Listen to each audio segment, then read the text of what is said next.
He was tough, rugged, and unforgettable. Lee Marvin, with his gravelly voice and commanding screen presence, became one of Hollywood's ultimate tough guys.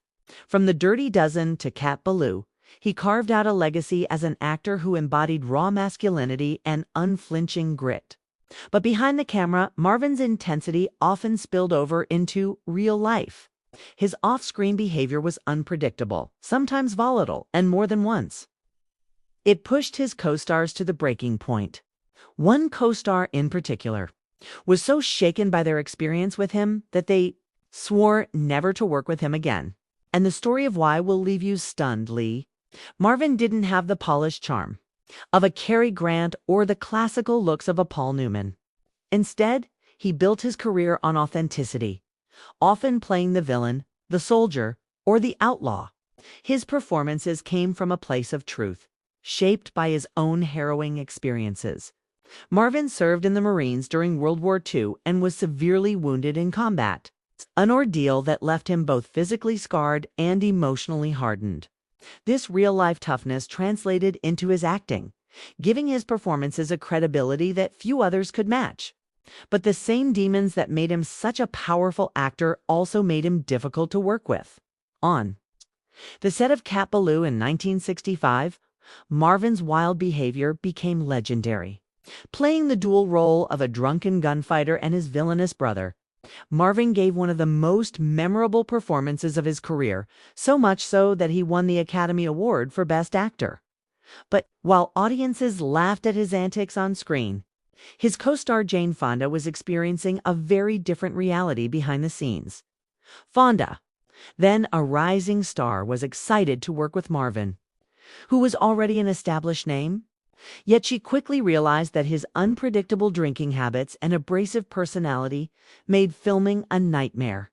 Marvin was known for showing up late, sometimes visibly intoxicated, and his reckless behavior created a chaotic atmosphere on set. Fonda later admitted that while Marvin could be brilliant, his lack of professionalism left her frustrated and deeply unsettled. By the end of production, she had made up her mind she would never work with him again. And she wasn't the only one. Other actors, too, found Marvin difficult. His co-stars often admired his raw talent, but struggled with his volatility. Marvin's heavy drinking was no secret, and while it gave him an edge in certain roles, it also alienated those around him. Directors described him as both magnetic and maddening, capable of genius one day and utterly impossible the next. His refusal to play by Hollywood's rules made him stand out. But it also cost him friendships, opportunities, and collaborations. What makes this story even more striking is that Marvin himself seemed aware of his flaws. He often admitted that he drank too much and that his temper could get the better of him. Yet he seemed unable or perhaps unwilling to change. His attitude was part of what made him Lee Marvin, the man who brought dangerous authenticity to every role. For some, that uncompromising personality was admirable. For others, it was simply too much to endure. In the years that followed, Marvin's reputation as one of Hollywood's toughest men only grew. But so did the whispers about his difficult nature. While audiences admired him on screen, those who worked with him carried stories of tension, exhaustion, and regret.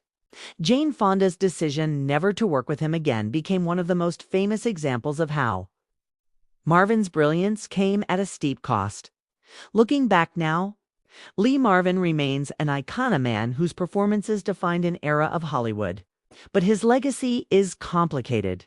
For every fan who remembers him as the unforgettable tough guy, there is a co-star who remembers the struggle of working alongside him.